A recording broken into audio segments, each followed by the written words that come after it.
Saudara, Anda menyaksikan Breaking News Kompas TV.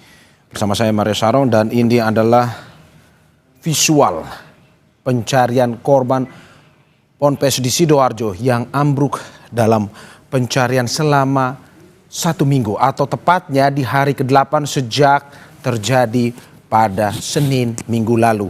Dan ini adalah visual malam tadi, saudara, di mana alat berat sudah diturunkan untuk menggali reruntuhan untuk bisa mengevakuasi sisa korban yang diduga masih berada di dalam reruntuhan tersebut. Dan saudara, untuk diketahui bahwa kejadian yang sudah berlangsung selama 8 hari ini mendapatkan perhatian khusus dari Presiden Prabowo Subianto, di mana Presiden menginstruksikan untuk mendata kondisi konstruksi bangunan pondok pesantren di seluruh Indonesia. Instruksi ini dikeluarkan sebagai langkah evaluasi pasca robohnya bangunan Ponpes Al-Kozini di Sidoarjo, Jawa Timur.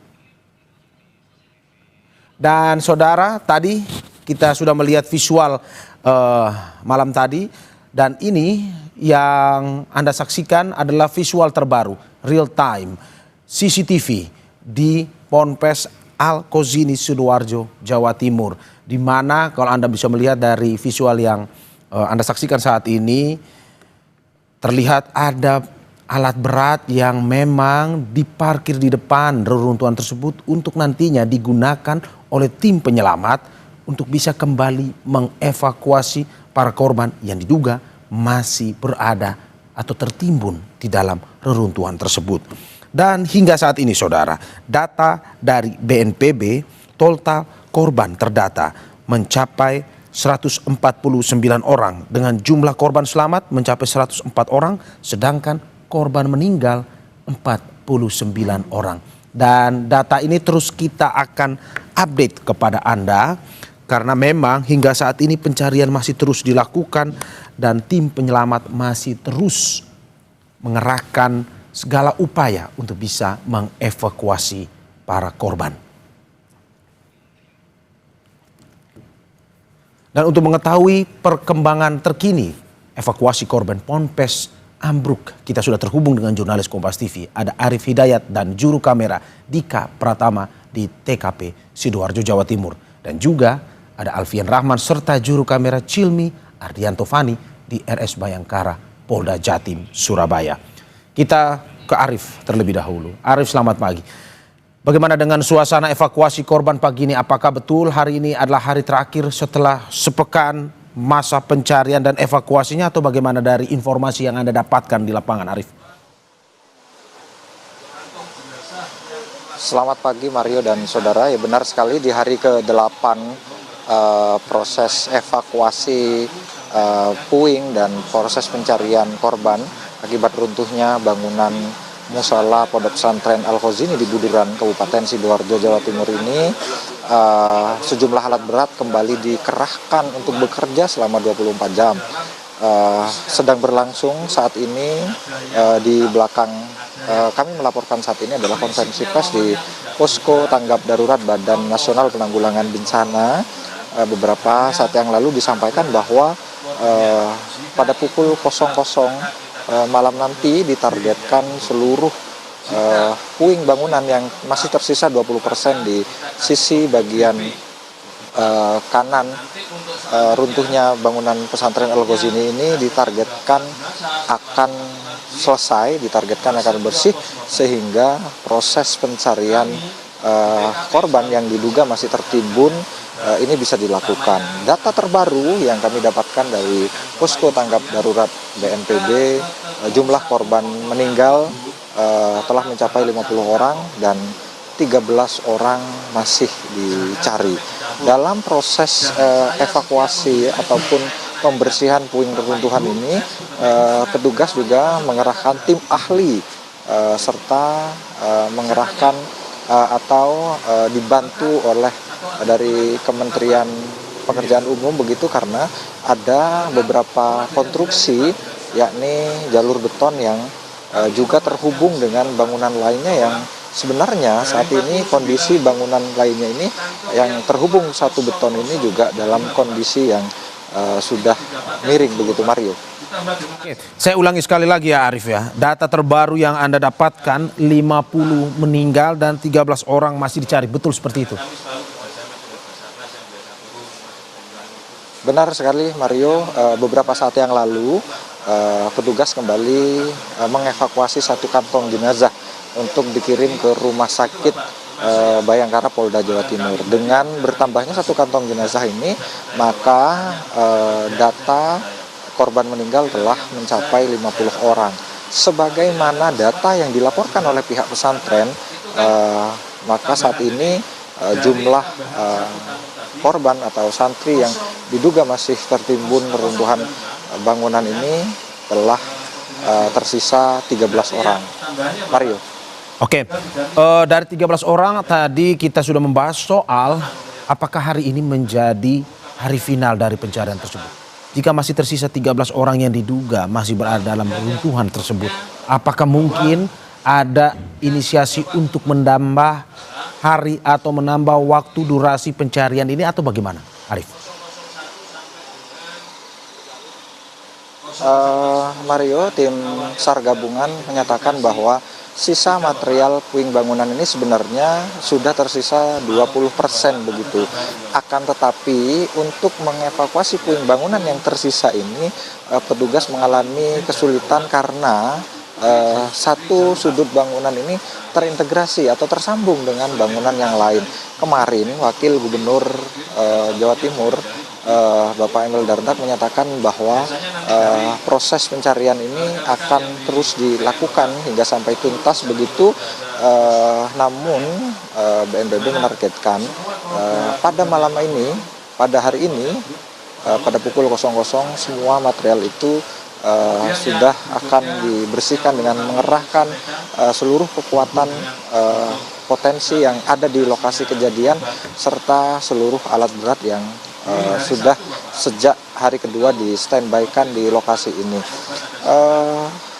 Dari beberapa penemuan jenazah di 3 hari terakhir, jenazah ini memang terbanyak berada di lantai dasar, begitu Mario.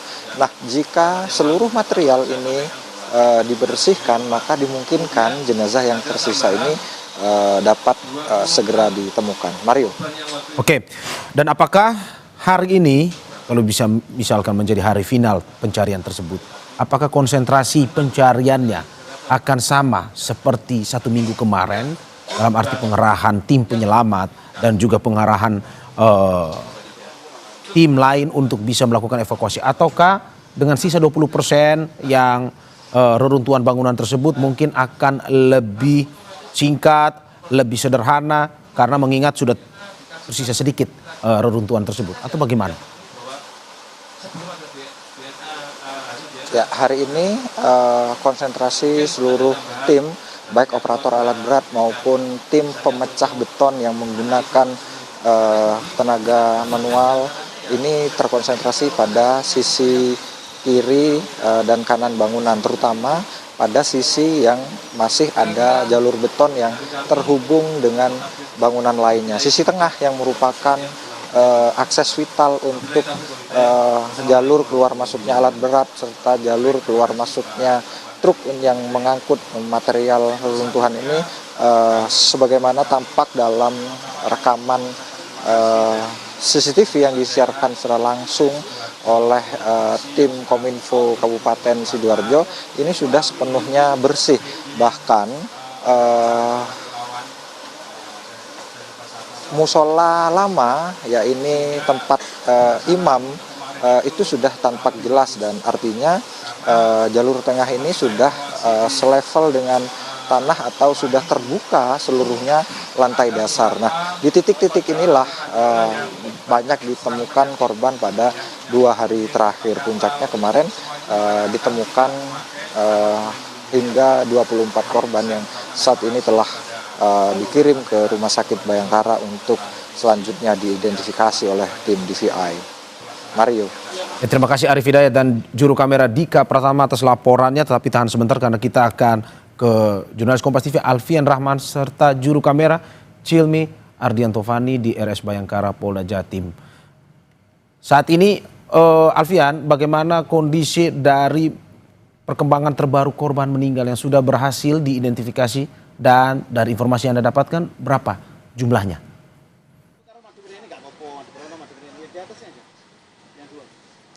Ya, selamat pagi Mario dan juga saudara. Informasi terakhir yang kami dapatkan hingga sekitar pukul 9 pagi waktu Indonesia bagian Barat, memang masih ada 10 orang yang sudah teridentifikasi begitu terkait jasad ataupun jenazahnya. 5 diantaranya teridentifikasi di beberapa rumah sakit yang ada Sidoarjo sejak hari pertama lalu, seperti di Rumah Sakit Siti Hajar, ada juga Rumah Sakit Notopuro Sidoarjo. Sementara 5 orang jenazah lainnya berhasil teridentifikasi di Rumah Sakit Bayangkara Polda Jawa Timur.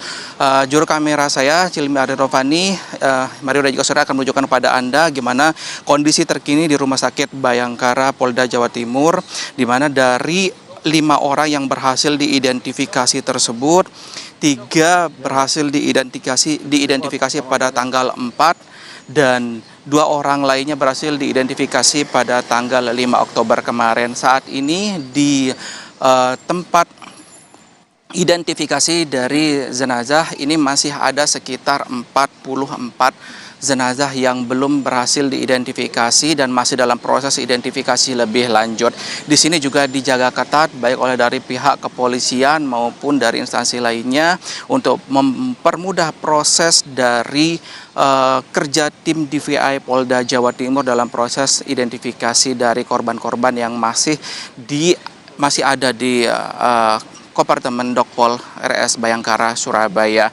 Yang Anda saksikan saat ini adalah gambaran terkini di mana para awak media juga masih mencari informasi lebih lanjut terkait kemungkinan adanya tambahan dari jenazah atau korban yang dibawa ke Rumah Sakit Bayangkara. Untuk 2 jenazah yang berhasil diidentifikasi pada minggu petang, Mario dan juga saudara, ini kami dapat informasikan bahwa 1 berasal dari Kabupaten Bangkalan dan 1 berasal dari kota Surabaya. Dan kedua jenazah juga sudah dipulangkan oleh tim DVI Polda Jawa Timur, diserah terimakan kepada pihak keluarga dan akan dikebumikan di alamat masing-masing. Hingga saat ini di Polda Jawa Timur sendiri, tepatnya di Divisi DVI Polda Jawa Timur, masih terus mengidentifikasi 44 kantong jenazah yang datang. Belum ada penambahan kantong jenazah maksud kami yang datang ke Rumah Sakit Bayangkara. Adapun beberapa teknis yang digunakan ini adalah seperti mencocokkan data primer. Data primer ini adalah salah satunya seperti bentuk gigi, selain itu juga ada sidik jari, ada juga sampel DNA, di mana informasi yang kami dapatkan 49 sampel DNA yang berhasil didapatkan di sini atau diambil dari 49 kantong jenazah yang datang. Ini sudah dikirim menuju ke Pusdokes Mabes Polri yang berada di Cipinang, Jakarta Timur untuk dicocokkan, diekstraksi dengan sampel data DNA milik keluarga korban. Karena informasi yang kami dapatkan dari posko antemortem sendiri, 57 sampel data DNA milik keluarga korbannya sudah diambil. Oke. Nah, saudara, saat ini kita langsung menuju ke Sidoarjo di mana akan ada konvers dari BNPB terkait dengan proses evakuasi.